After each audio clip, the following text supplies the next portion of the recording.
Hello साथियों, आज हम पढ़ने जा रहे हैं राजस्थान निःशुल्क व अनिवार्य बाल शिक्षा का अधिकार नियम 2011।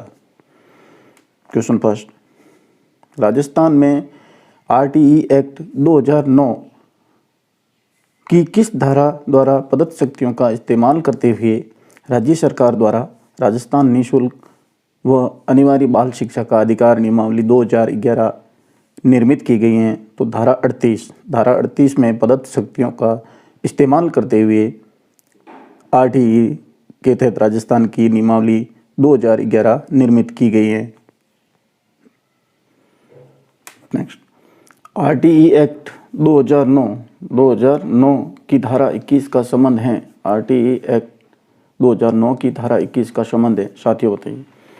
विद्यार्थी की प्रवेश आयु से संबंध में है, विद्यालय प्रबंध समिति के संबंध में, विद्यालय की स्थापना के संबंध में है, शिक्षकों के दायित्व व कर्तव्य के संबंध में। बताइए धारा 21 का संबंध किससे है? तो साथियों, धारा 21 का संबंध विद्यालय प्रबंध समिति से है, एसएमसी से। एसएमसी की गठन से संबंधित है धारा 21।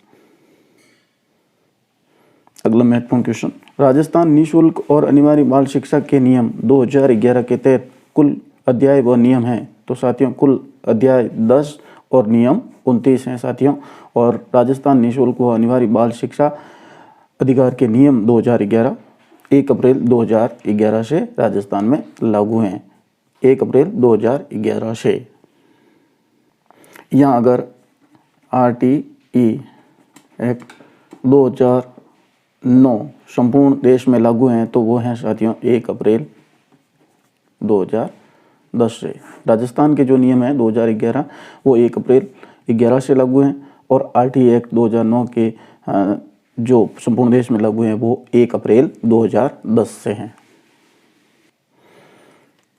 विद्यालय मानचित्रण में वर्णन होता है साथियों। तो प्रत्येक विद्यालय का एक मानचित्र होता है जिसमें उस विद्यालय के कैचमेंट एरिया में आने वाले प्रमुख मार्गों का, प्रमुख पूजा स्थल, मंदिर वगैरह है उनका, नदी, तालाब, जल स्रोत का, और गांव के प्रमुख राजकीय संस्थाओं जैसे सीनियर स्कूल है, पंचायत हैं, हॉस्पिटल्स हैं, और अन्य जो भी राजकीय संस्थान हैं उनकी दूरी का वर्णन किया जाता है, उनके रास्तों का उल्लेख किया जाता है।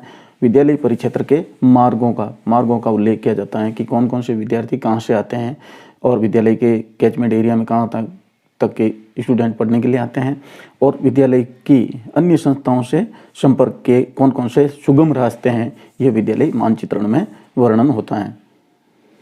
अगला महत्वपूर्ण बिंदु, प्रारंभिक शिक्षा से तात्पर्य है साथियों। प्रारंभिक शिक्षा पूछे हैं, प्रारंभिक शिक्षा से तात्पर्य है कक्षा 1 से 8 तक की शिक्षा।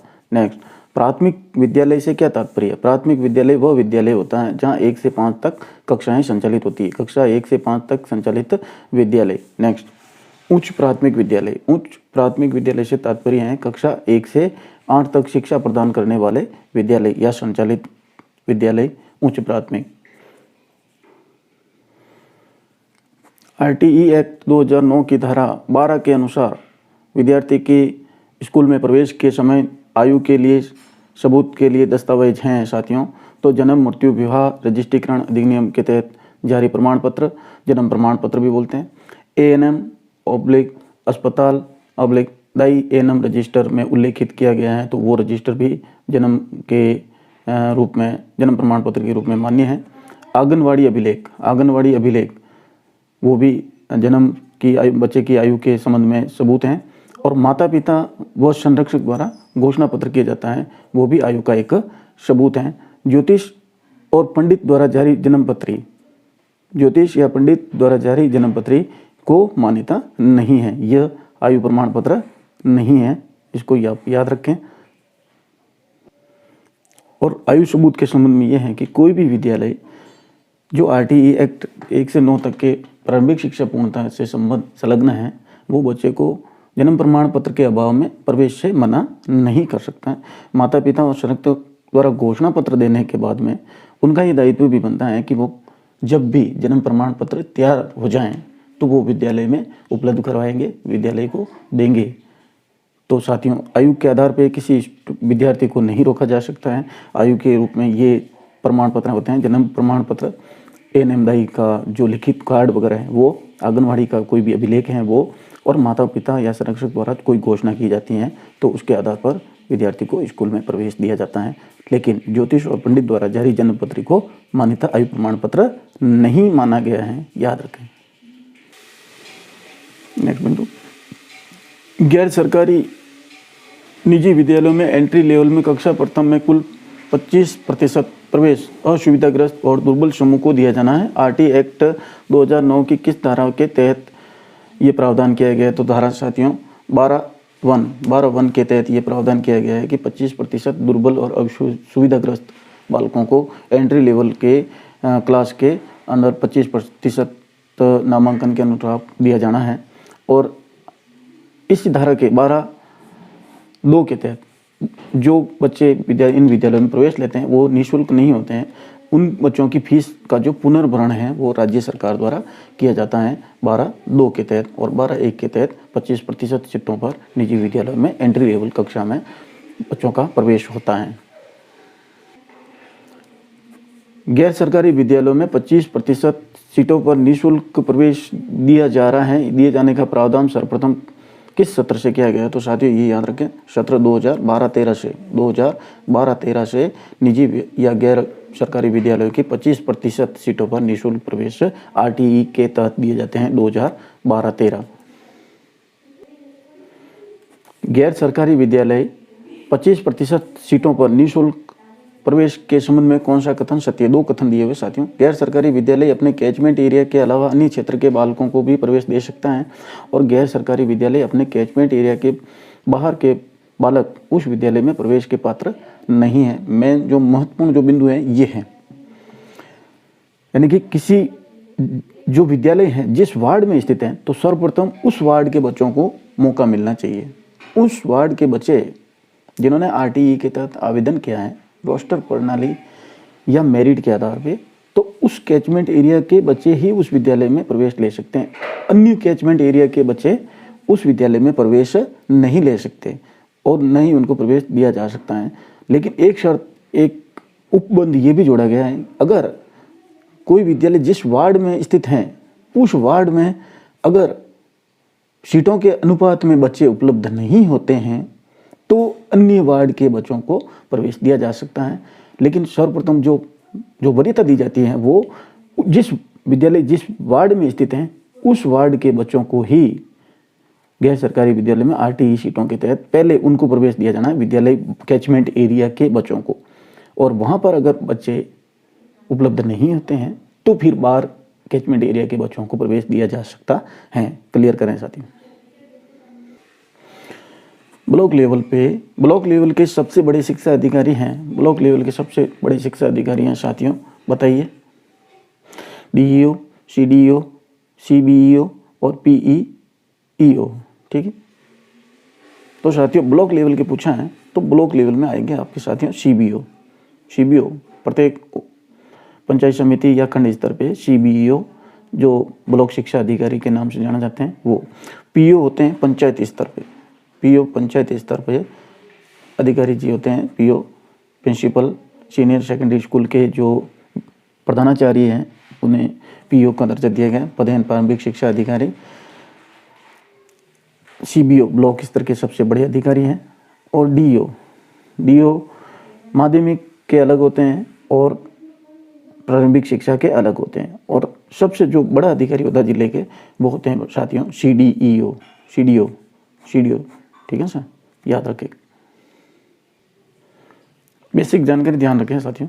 आरटीई के तहत किसी निजी विद्यालय द्वारा किसी विद्यार्थी के आवेदन पत्र को निरस्त किया जाता है, गलत निरस्त किया जाता है या करेक्शन की कार्रवाई के गलत पाई जाती है। अगर किसी विद्यार्थी के आवेदन पत्र को निरस्त किया जाता है आरटीई विद्यालय द्वारा और उसकी जांच सीबीओ द्वारा की जाती है और अगर वो जांच सही पाई जाती है कि विद्यार्थी का जो आवेदन है वो गलत तरीके से निरस्त किया गया है तो उस समय उस ऐसी स्थिति में सीबीओ द्वारा शास्ति यानी दंड के रूप में अनुशंसा की जाती है 1000 रुपये की प्रति छात्र। जितने विद्यार्थी यदि एक विद्यार्थी का आवेदन गलत तरीके से निरस्त किया है तो 1000 रुपये की शास्ति लगाई जाती है, 1000 रुपये की शास्ति लगाई जाती है। इसलिए निजी विद्यालय के विद्यालय हैं, निजी विद्यालय या गैर सरकारी विद्यालय किसी विद्यार्थी का आरटीई के तहत आवेदन निरस्त नहीं कर सकते हैं, नियमानुसार निरस्त नहीं कर सकते। अगर निरस्त गलत किया गया है तो सीबीओ द्वारा उसकी जांच की जाती है और जांच सही पाए जाने पर उस विद्यालय के ऊपर शास्ति लगाई जाती है, 1000 रुपये की शास्ति लगाई जाती है प्रथम बार में।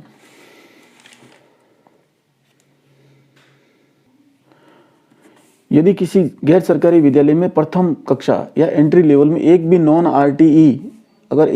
आरटीई प्रवेश नहीं होता है तो उस विद्यालय में आरटीई के तहत प्रवेश नहीं दिया जाता। महत्वपूर्ण शर्त यह है कि प्रथम एंट्री लेवल के अंदर जो कक्षा है उसके अंदर 25% प्रवेश होना अनिवार्य है। अगर प्रथम कक्षा या एंट्री लेवल के अंदर 25% प्रवेश नहीं है तो अन्य क्लासों में भी नहीं दिया जा सकता। तो आरटीई प्रथम कक्षा एंट्री लेवल के अंदर 25% सीटों पर आवेदन दिए जाने के बाद में, प्रवेश दिए जाने के बाद ही विद्यालय में लागू होता है। गैर सरकारी विद्यालयों में आरटीई प्रवेश के भौतिक सत्यापन दल के सदस्य सम्मिलित होते हैं। भौतिक सत्यापन दल में सदस्य सम्मिलित होते हैं साथियों।